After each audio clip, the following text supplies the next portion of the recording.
चीन के राष्ट्रपति शी जिनपिंग पहली बार भारत आए तो पहले से तय कार्यक्रम के मुताबिक दिल्ली की बजाय अहमदाबाद में उतरे। जिनपिंग 3 दिन के दौरे पर भारत आए हैं, जिसमें पहला दिन गुजरात के नाम रहा है। एयरपोर्ट पर उनका बड़ी गर्मजोशी से स्वागत किया गया।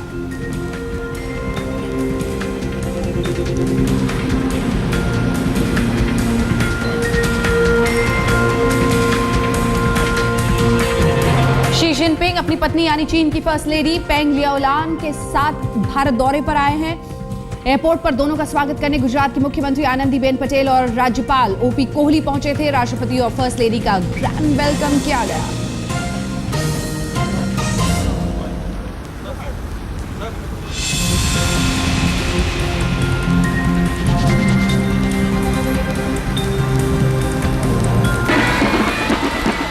चीनी राष्ट्रपति के दौरे के साथ भारत चीन के रिश्तों में नया दौर शुरू होने की उम्मीद की जा रही है। इसकी गर्मजोशी स्वागत में दिखी। एयरपोर्ट पर ही मेहमानों के लिए गुजराती पारंपरिक नृत्य और सांस्कृतिक कार्यक्रम का आयोजन हुआ।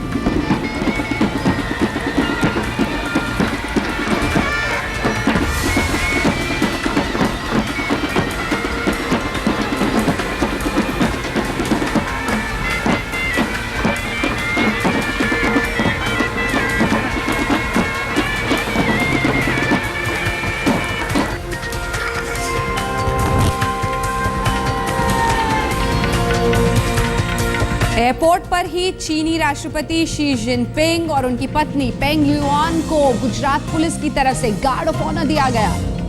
21वीं सदी को एशिया की सदी बनाने का पैगाम लेकर आए जिनपिंग ने इसकी सलामी ली। एयरपोर्ट के बाद चीनी राष्ट्रपति का अगला पड़ाव था हयात होटल, जहां प्रधानमंत्री नरेंद्र मोदी उनके स्वागत के लिए खड़े थे। मोदी पहले एयरपोर्ट जाने वाले थे, लेकिन बाद में इसे बदल दिया गया। मोदी इस दौरान बार बार घड़ी देखते और जेब से पर्ची निकालकर पढ़ते नजर आए।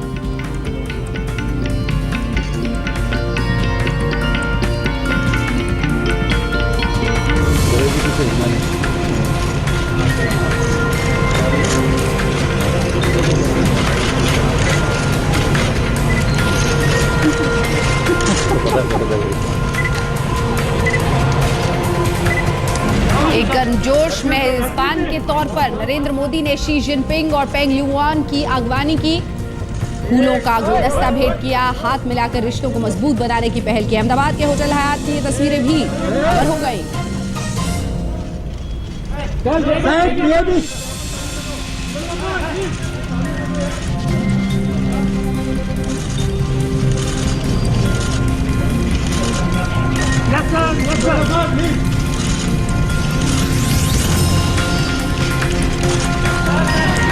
चीनी राष्ट्रपति और फर्स्ट लेडी की अगवानी के बाद नरेंद्र मोदी उन्हें होटल के अंदर ले गए। होटल के अंदर भगवान बुद्ध और उनके जीवन से जुड़ी खास पेंटिंग और तस्वीरों की प्रदर्शनी दिखाई। ये देखकर शी जिनपिंग बेहद अभिभूत नजर आए। मोदी कहते भी रहे हैं, बुद्ध का संदेश ही दोनों देशों के रिश्तों के बीच साझी कड़ी है।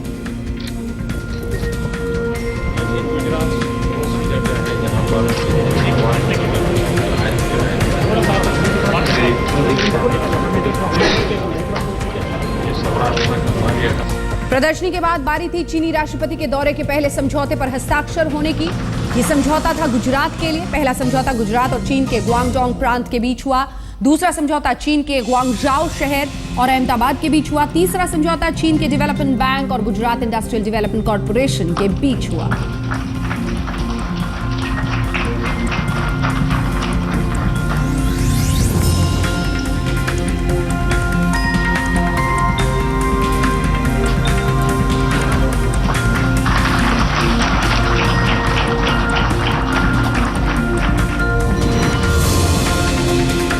गुजरात के लिए हुए समझौते पर दस्तखत के साथ मोदी के सिस्टर सीरीज बनाने का रास्ता साफ हो गया।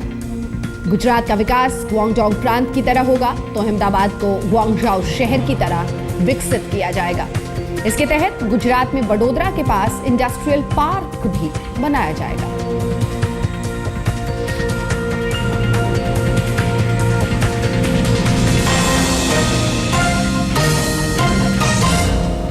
होटल हयात के बाद चीनी राष्ट्रपति का अगला पड़ाव था साबरमती आश्रम। महात्मा गांधी के बनाए इस आश्रम को देखने की दिली इच्छा जिनपिंग ने जताई थी।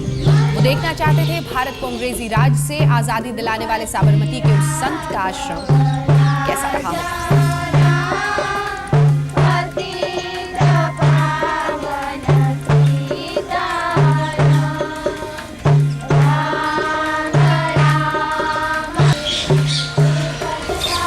2017 में बने साबरमती आश्रम में पहुंचते ही चीनी राष्ट्रपति शी जिनपिंग का पारंपरिक रूप से स्वागत किया गया। गांधी भजनों की गूंज के बीच आश्रम में बनी सूत की माला पहनाई गई। इस मौके पर चीनी राष्ट्रपति ने भी अपने पारंपरिक लिबास से अलग खादी के कुर्ते पर सदर पहन रखा।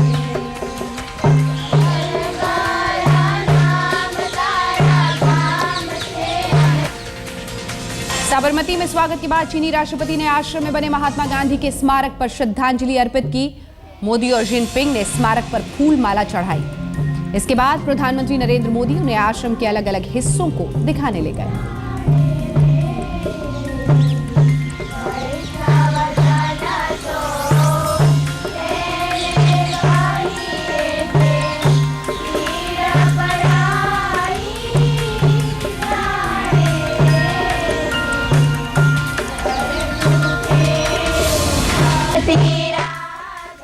साबरमती आश्रम के शांतिपूर्ण माहौल के बीच चीनी राष्ट्रपति भी सुकून भरे दिखे। एक मेजबान के तौर पर प्रधानमंत्री मोदी पूरे आश्रम का ब्यौरा बता रहे थे। चीनी राष्ट्रपति भी महात्मा गांधी से जुड़ी हर चीज को बारीकी से देख रहे थे।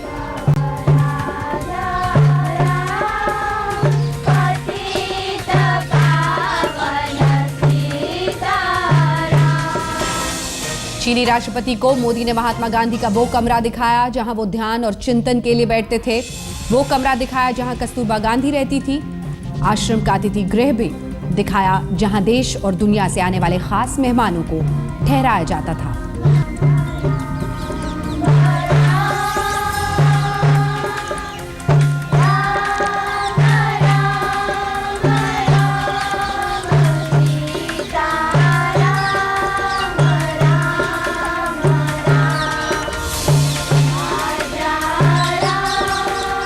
प्रधानमंत्री नरेंद्र मोदी चीनी राष्ट्रपति को उस कमरे में भी ले गए जहां महात्मा गांधी चरखे पर सूत काटा करते थे। बापू की साधना से प्रभावित जिनपिंग खुद भी जमीन पर बैठ गए और ये समझने की कोशिश की कि आखिर इस चरखे से सूत कैसे बनता है। जमीन पर बैठे मोदी ने उन्हें चरखा चलाकर पूरी प्रक्रिया समझाई।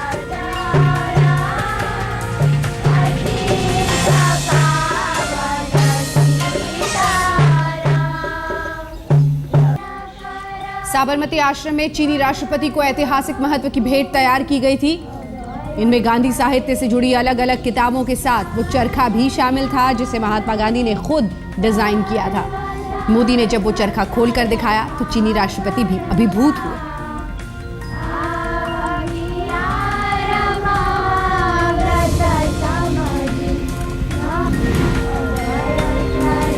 चीनी राष्ट्रपति को महात्मा गांधी की एक वॉल साइज तस्वीर भी भेंट की गई। चीनी राष्ट्रपति जानने को उत्सुक दिखे कि यह तस्वीर कब की है, तो उन्हें बताया गया कि यह तस्वीर साबरमती से दांडी मार्च की है। इससे मार्च के साथ गांधी जी ने अंग्रेजों का नमक कानून तोड़ा था।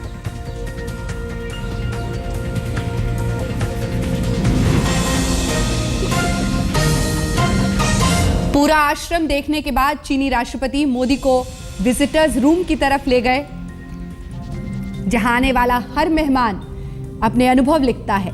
चीनी राष्ट्रपति ने भी विजिटर्स बुक पर आश्रम देखने के बाद अपना अनुभव बयां किया।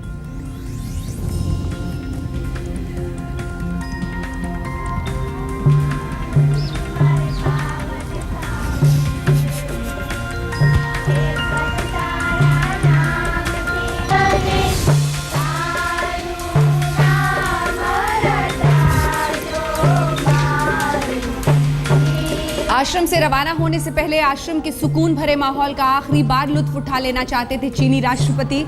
मोदी के साथ टहलते टहलते वो आश्रम के बरामदे में आए और वहीं बैठ गए। मेजबान और मेहमान दोनों की यह तस्वीर आश्रम के इतिहास में अमर हो गई। गांधी आश्रम से निकलने के बाद तय कार्यक्रम के मुताबिक चीनी राष्ट्रपति साबरमती रिवर फ्रंट के लिए निकल पड़े।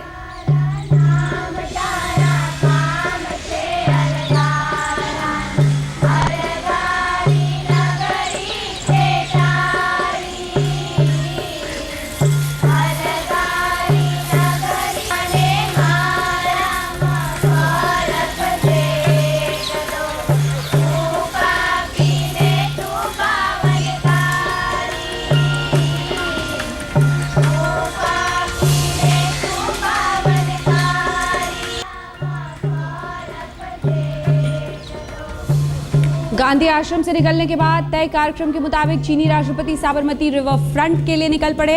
रिवर फ्रंट पर पहले से ही सांस्कृतिक कार्यक्रम चल रहा था। चीनी राष्ट्रपति के वहां पहुंचते ही बहुत भव्य तरीके से उनका स्वागत किया गया।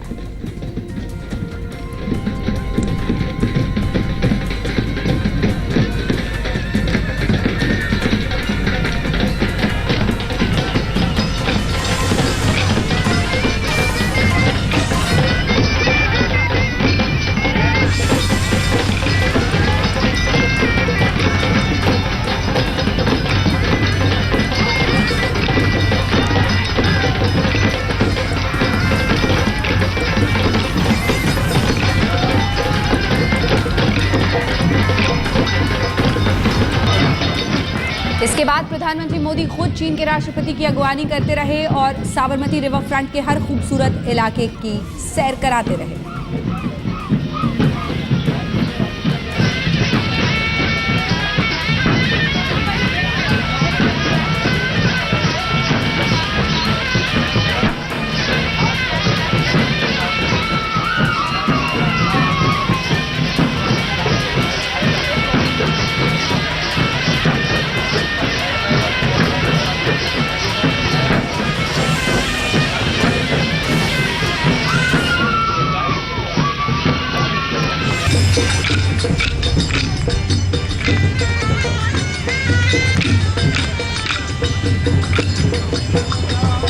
सैर कराने के क्रम में मोदी ने जिनपिंग को झूले में बैठने का आग्रह किया। खुद भी उनके साथ बैठ गए और सांस्कृतिक कार्यक्रम का लुत्फ उठाते रहे।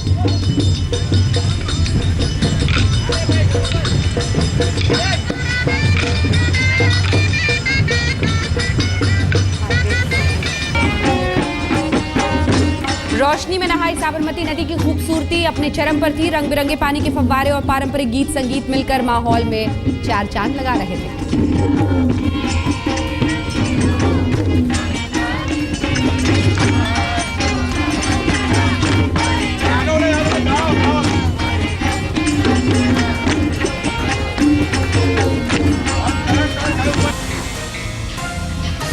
इस खूबसूरत माहौल में ही डिनर का भी कार्यक्रम है। इसके बाद मोदी और चीन के राष्ट्रपति जिनपिंग दिल्ली के लिए रवाना होंगे।